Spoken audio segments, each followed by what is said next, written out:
Hello everyone, this is CA Payal Shrimal from पिनॉर्मिक education. आज है day 9 of the 46 day challenge engagement standards का और आज का हमारा टॉपिक है SA 210 agreeing the terms of audit engagement.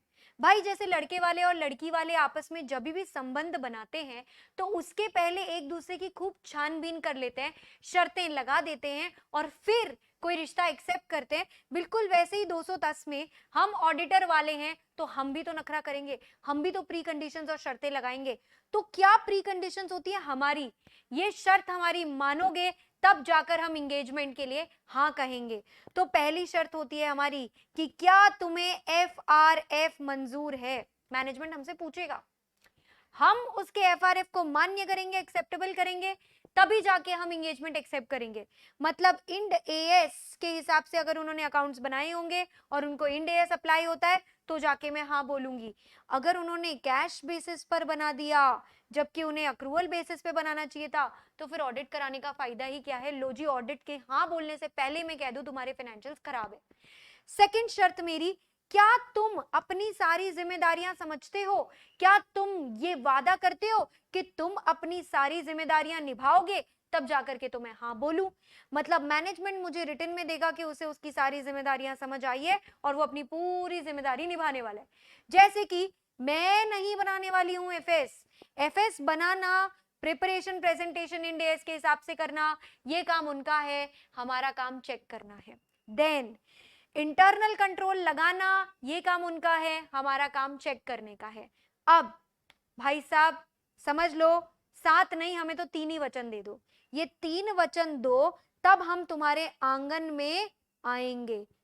तो ऑडिटर कहता है मैनेजमेंट को, ये 3 वचन दो तो मैं तुम्हारे आंगन में आऊं यानी access to all info, additional info, unrestricted access to people.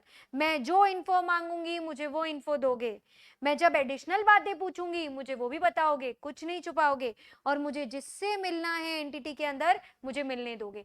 अगर इतनी बातें एक प्रैक्टिशनर की मैनेजमेंट मानता है, मतलब यार सीए ऑडिटर जो है ना वो फ्री है सारे सबूत इकट्ठा करने के लिए और उसके हाथ पैर बंधे नहीं है, उस पर लिमिटेशन नहीं लगा है स्कोप का। अब FRF कब एक्सेप्टेबल होता है मैं वो आपको बताती हूँ। एक्चुअली एंटिटी पे डिपेंड करता है। अगर आप बिजनेस या एनपीओ, कौन सा, मतलब आप प्रॉफिट ओरिएंटेड एंटिटी हो कि एनपीओ हो, तो उस पर डिपेंड करेगा कि आपका FRF क्या बनता है। पूरे एफएस की ऑडिट करानी है या सिर्फ बैलेंस शीट, सिर्फ पीएनएल, उस पे आपका FRF डिपेंड करता है। आप सबके लिए जनरल पर्पस फ्रेमवर्क लगा रहे हो या स्पेसिफिक यूजर्स के लिए, उस पे डिपेंड करता है। और कानून क्या कहता है, जैसे एलएलपी को कैश बेसिस पे बनाना अलाउड है पर कंपनीज को नहीं अलाउड है, सेक्शन 129 ऑफ कंपनीज एक्ट रोक देता है। तो भाई हमें तो ये सब देखना पड़ता है, तब हमें पता चलता है FRF एक्सेप्टेबल है कि नहीं। और मैनेजमेंट हमें लिखित में देता है कि वो ये हमारी सारी शर्तें मानने को तैयार है।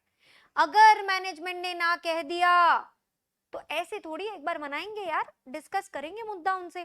अगर उसके बाद भी वो हमें ना कहते हैं और हमें FRF एक्सेप्टेबल नहीं है, sorry but this is not working, I think we should take a break. तो मैनेजमेंट नहीं अग्री करता है या FRF नहीं एक्सेप्टेबल होता है तो हमें वो एंगेजमेंट नहीं एक्सेप्ट करनी चाहिए। देन अब एक बार जो टर्म्स हमारे नक्की हो गए उसे हमें कागज के टुकड़े पर रिटन वे में लिख कर ऑडिटर और एंटिटी के बीच नक्की कर देते हैं ताकि बाद में मिसअंडरस्टैंडिंग होने का संभावना ही ना हो। क्या होगा इस खत में लिखा हुआ, सबसे पहले तो एक काम करो, काम क्या है वही लिख लो। यानी सबसे पहले लिख लो ऑब्जेक्टिव एंड स्कोप, फिर मेरी जिम्मेदारी ऑडिटर लिख देगा, मैनेजमेंट की जिम्मेदारी यानी तेरी जिम्मेदारी तो मेरी जिम्मेदारी तेरी जिम्मेदारी, तुम मुझे FRF दो, मैं तुम्हें ऑडिट रिपोर्ट दूंगा। तो FRF भी वहीं लिख दो and form content audit report का भी वहीं लिख दो। देखो गाइस, बाद में ना क्या है, हमें नाटक नहीं चाहिए। जब बात इंड AS की हुई थी तो AS के हिसाब से क्यों बना ली किताबें, बाद में लड़ाई नहीं होनी चाहिए। अच्छा, एक्सपेक्टेड फॉर्म कंटेंट हम तो 700 वाला देते हैं, कल को कभी मॉडिफिकेशन करने की बारी आ गई या इंपा उम्पा पैरा डालने की बारी आ गई तो हमें ये लाइन भी तो डालनी पड़ेगी ना कि ऐसे हालात उत्पन्न हो सकते हैं जब हमारी रिपोर्ट का कंटेंट थोड़ा अलग होगा 705 706 वाली रिपोर्ट के अंदर। तो ये सारी बातें लिख कर कौन किसको देगा, एम्प्लॉयर एम्प्लॉई को नहीं, इस बार ऑडिटर एंटिटी को देगा। जॉब डिस्क्रिप्शन हम बताते हैं कि हम क्या करने वाले, राइट। ओके, ये एक ही बार देना है कि हर बार देना है? बार बार देते रहें क्या? हर एंगेजमेंट से पहले देते रहे क्या? 5 साल के लिए मैं ऑडिटर हूं तो हर साल ये कागज का टुकड़ा पहुंचाती रहूं क्या? नहीं। रेकरिंग ऑडिट में ये बार बार नहीं देना पड़ता, हर बार आप नया लेटर दें ये जरूरी नहीं, पर अगर टर्म्स ही चेंज हो गए तो, या एंटिटी मिसअंडरस्टैंड कर गई और हमें उसे रिमाइंड करना पड़ा तो हमें ये लेटर वापस देना पड़ सकता है। तो गाइस अगर टर्म्स चेंज हो गए तो, या फिर 5 में से 3 पॉइंट्स को लेकर के कुछ कंफ्यूजन हो गई तो, जैसे कि स्कोप और ऑब्जेक्टिव ही मैनेजमेंट मिसअंडरस्टैंड कर देता है तो भी हमें नया देना पड़ेगा। एफआरएफ बदल गया या फिर एक्सपेक्टेड फॉर्म कंटेंट बदल गया, 700 के स्टैंडर्ड सीरीज में कुछ चेंज आ गया तो भी हमें नया रिमाइंडर देना पड़ सकता है। इसके अलावा अरे मैम जिसको दे रहे थे लेटर वो इंसान ही बदल गया, या ऑर्गेनाइजेशन के ओनर्स ही बदल गए, या ऑर्गेनाइजेशन ही बदल गई, या कानून ही बदल गया, बहुत बदल रहा है सब कुछ। तो वैसे बदलती दुनिया के अंदर हमें भी रिकरिंग ऑडिट में बदलता एंगेजमेंट लेटर बार बार देना पड़ सकता है। अब इंगेजमेंट लेटर रिटर्न में करते हैं हम नॉर्मली, पर हमें कभी कभी ये सारी टर्म्स डिटेल में लिखनी नहीं पड़ती, पांचों पांच। कब नहीं लिखनी पड़ती? जब भाई एक लॉ लग रहा है और उस लॉ में ये पांचों टर्म्स दी हुई है, तो क्यों लिखनी वापस? सिर्फ ये लिख दो ना हम इस लॉ का पालन कर रहे हैं। जैसे कंपनीज एक्ट के 143 चैप्टर में और एलएलपी के अंदर में भी रिकॉर्ड्स एंड अकाउंट्स वाले टॉपिक में दे रखा है कि ऑडिटर आएगा, ऑडिटर करेगा, ये चीजें चेक करेगा, वो करेगा। तो मैं क्यों लिखूं सब कुछ? मैं तो सीधा वो लॉ का नाम बता दूंगी ना जो लग रहा है, और लॉ का नाम बताने के बाद मैं कहूंगी मैनेजमेंट ने हाँ बोल दी है कि वो अपनी रिस्पॉन्सिबिलिटीज मानने तैयार है, बस उतना ही करना मेरे लिए काफी है। बट अगर मान लेते हैं अचानक कि मैम रोक टोक, अब तक तो हमने हाँ नहीं बोली, उसके पहले मैनेजमेंट हम पर रोक टोक लगाने लगा, जो अभी से रोक टोक कर रहा है वो बाद में जाके कितना करने वाला है। और तुझे पता है कि अंत में इस रोक टोक का नतीजा ये होगा कि तुम्हें करना पड़ेगा हर हर महादेव, यानी तुम डिस्क्लेम करने वाले ओपिनियन। अगर तुम्हें पता है कि तुम पहले से ओपिनियन ही डिस्क्लेम करने वाले हो तो मत करो ना एक्सेप्ट, जब तक के लॉ द्वारा रिक्वायर्ड नहीं है। Don't accept such a engagement जो कि लिमिटेड है। क्यों करूं मैं ये रोक टोक सहन? इतनी तो हम माँ बाप की नहीं सुनते, हम क्लाइंट की कैसे सुन लेंगे? So we will not accept such a limited engagement. अगर मुझे पता है लास्ट में जाके यही लिखना है मुझे रिपोर्ट में कि we do not express an opinion, इससे अच्छा तो मुझे एक्सेप्ट ही नहीं करना। अगर मैंने एक्सेप्ट कर लिया ऑडिट को, उसके बाद मैनेजमेंट मुझ पे रोक टोक लगाने लगा, मुझे कहता है लोअर लेवल ऑफ अश्योरेंस वाला एंगेजमेंट एक्सेप्ट कर लो ना, ऑडिट मत करो, रिव्यू कर लो क्योंकि उसमें तो लिमिटेड अश्योरेंस होती है, या रिलेटेड सर्विस कर लो उसमें तो अश्योरेंस ही नहीं होती।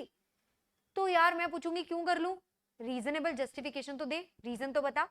अगर रीजनेबल जस्टिफिकेशन ही नहीं है तो प्लीज डोंट अग्री, मत अग्री करना। और ओरिजिनल एंगेजमेंट मैनेजमेंट नहीं करने दे रहा तो छोड़ दो ना, विड्रॉ करके जिस जिसको चीख चीख के बताना था बता दो, टीसीडब्ल्यूजी को, ओनर्स को, रेगुलेटर्स को कि हम ऑडिट छोड़कर जा रहे क्योंकि मैनेजमेंट हमको ऑडिट नहीं करने दे रहा, रिव्यू करने हम तैयार नहीं है। और अगर आपको रीजनेबल जस्टिफिकेशन लगता है तो नए टर्म्स रिकॉर्ड करके नया एंगेजमेंट लेटर देकर ऑडिट गई तेल लेने, रिव्यू या रिलेटेड सर्विसेज शुरू कर देना। अब इसके अलावा कुछ मिसलेनियस इस टॉपिक के रिलेटेड और बातें कर लेते हैं। मैम अगर मैं ऑडिटर हूं कंपनी की भी और उसके कंपोनेंट की भी, तो क्या कंपोनेंट को हम सेपरेट एंगेजमेंट लेटर भेजते हैं या जो कंपनी को भेजा वही काफी है? तो यार वो तो ये इस बात पे डिपेंड करता है ना कि कंपनी और कंपोनेंट कितने क्लोज है, किसने अपॉइंट किया है। अगर कंपोनेंट ने अपॉइंट किया है तो कंपोनेंट को सेपरेट देना, कंपनी ने किया है तो चलेगा। सेपरेट ऑडिट रिपोर्ट दी है कंपोनेंट पे तो सेपरेट एंगेजमेंट लेटर देना, अगर कॉमन ही रिपोर्ट दी है तो फिर मत देना। लीगल रिक्वायरमेंट्स क्या कहते हैं, क्या अलग से देना जरूरी है? डिग्री ऑफ ओनरशिप, वो कंपोनेंट अगर 100% मेरी ही सब्सिडियरी है सपोज, और मुझे आपने ऑलरेडी एंगेजमेंट लेटर दे दिया है, तो कंपनी की 100% सब्सिडियरी को अलग से देना जरूरी नहीं होगा। और वो कंपोनेंट कितना इंडिपेंडेंट है, ज्यादा इंडिपेंडेंट है तो सेपरेट लेटर देना, वरना मत देना। अब मैम मुझे तो मान्य था ही नहीं एफआरएफ, तो मैं तो एक्सेप्ट ही नहीं करती ऑडिट, लेकिन लॉ ने प्रिस्क्राइब कर दिया एफआरएफ तो मुझे ना बोलना अलाउड नहीं है। जब कानून कह रहा है एक्सेप्ट करनी पड़ेगी तो करनी पड़ेगी। ऑडिटर को अमान्य लगता है, अनएक्सेप्टेबल लगता है, तो वैसे तो वो नहीं एक्सेप्ट करेगा, पर वो एक्सेप्ट कर सकता है अगर मैनेजमेंट एडिशनल डिस्क्लोजर्स देने तैयार है। इंपा पैरा के अंदर हम ये एडिशनल डिस्क्लोजर्स की रेफरेंस दे देंगे, और ऑडिट रिपोर्ट में हम true and fair view word का इस्तेमाल नहीं करेंगे क्योंकि हमें ठीक नहीं लगता। अगर ऑडिट रिपोर्ट एफएस का, एफआरएफ नहीं, ऑडिट रिपोर्ट का फॉर्मेट लॉ ने बोला है। बाप रे, और ये स्टैंडर्ड्स ऑन ऑडिटिंग से अलग वर्डिंग भी है, तो यूजर तो मिसअंडरस्टैंड करके ये सोचेंगे ना 700 वाली रिपोर्ट है, 705 वाली रिपोर्ट है। क्या एडिशनल एक्सप्लेनेशन से वो मिसअंडरस्टैंडिंग दूर हो सकती है? अगर नहीं हो सकती है तो वैसे तो एक्सेप्ट मत करना, पर मैम लॉ एकदम गला पकड़ के बैठा है, बोल रहा है करना ही पड़ेगा, तो गलती से भी मत लिखना कि स्टैंडर्ड्स के हिसाब से ऑडिट करी है, बिकॉज स्टैंडर्ड्स का पालन तो तुमने किया नहीं है। उसके साथ हमारा ये स्टैंडर्ड यहाँ पर होता है कंप्लीट। मिलते हैं अगले लेक्चर में कल। Bye bye, take care, all the best.